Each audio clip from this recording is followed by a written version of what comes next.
তিলজলায় বেআইনি নির্মাণ ভাঙার উপরে স্থগিতাদেশ দিল, অন্তর্বর্তী স্থগিতাদেশ দিল কলকাতা হাইকোর্ট। এক্ষেত্রে বিচারপতি নির্দেশ দিয়েছেন যে বেআইনি নির্মাণ ভাঙতে গেলেও আইন মেনে ভাঙতে হবে। কি সে আইন, কেন এই নির্দেশের পিছনে কি ব্যাখ্যা রয়েছে জানবো। অর্ণব রয়েছে আমার সঙ্গে। অর্ণব, দেখো, 12ই মে অগ্নিকাণ্ডের ঘটনা ঘটে তিলজলাতে, এবং সেই আগুনে কি ঘটনা ঘটেছে আমরা ইতিমধ্যেই নিউজ 18 দর্শকরা প্রত্যেকে অবগত। এবং সেই ঘটনার পর নতুন রাজ্য সরকার, খোদ মুখ্যমন্ত্রী শুভেন্দু অধিকারী কড়া মনোভাব দেখিয়েছিলেন। তিনি রিপোর্ট কলফর করেছিলেন কমিটি তৈরি করে, এবং সেই রিপোর্টে বিস্ফোরক তথ্য উঠে আসে এবং ওই জায়গায় বেআইনি নির্মাণ যে হয়েছে তা রিপোর্টের সামনে আসে, রাজ্য সরকার দেখতে পায়। এবং এই বেআইনি নির্মাণ নিয়ে রাজ্য সরকার বেশ কিছু পদক্ষেপও ঘোষণা করে। সেই পদক্ষেপ আমরা কয়েকদিন দেখাচ্ছি বা দেখছি। এক্ষেত্রে ওই প্রেমিসেস 50/3/1 এই প্রেমিসেসের মধ্যে যেখানে আগুন লেগেছিল তার পাশেও বেশ কয়েকজনের ছোটখাটো ব্যবসা ছিল, যেটা কমার্শিয়াল প্লট হিসেবে নথিভুক্ত ছিল।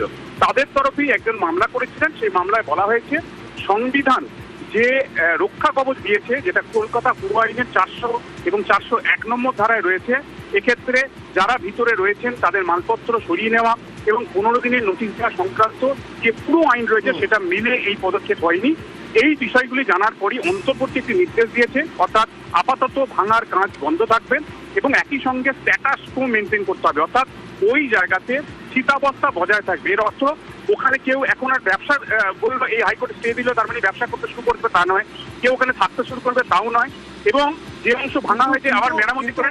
অর্ণব, এখানেও তো একটা প্রশ্ন থেকে যাবে খুব স্বাভাবিকভাবেই, তা হলো যে এই যে শহর জুড়ে বেআইনি নির্মাণ হয়ে রয়েছে তার বিরুদ্ধে তো পদক্ষেপ করতে হবে। তা নিয়ে কি আজ আদালতের কোনো পর্যবেক্ষণ আছে? বার্তা আজ কলকাতা হাইকোর্টের বিচারপতি রাজা বাসু চৌধুরী এজলাস থেকে, এবং বিচারপতি সরাসরি তিনি বলছেন এই পুরো আইন সংক্রান্ত বা পুরো নির্মাণ সংক্রান্ত বা নির্মাণ সংক্রান্ত একাধিক মামলা করতে গিয়ে গত কয়েক মাসে তিনি কয়েক বছর বিচারপতি এখানে কাজ করছেন।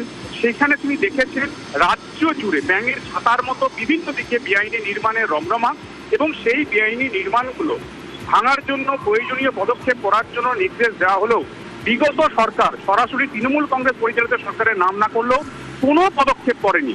এবং শুধু বিচারপতি রাজা বাসু চৌধুরী আজকের এই বার্তার মধ্যে বিষয়টি নির্দিষ্ট নয়, বিচারপতি অমৃতা সিনহাও কলকাতা পুরসভার পূর্ব কলকাতা জলাশয় 108খানা যে প্লট চিহ্নিত হয়েছিল তাতেও যে কোনো পদক্ষেপ হয়নি। বারবার হাইকোর্ট এটা নিয়ে বক্তব্য পর্যবেক্ষণ করা বার্তা দিলেও কিন্তু বিগত সরকার পদক্ষেপ করেনি।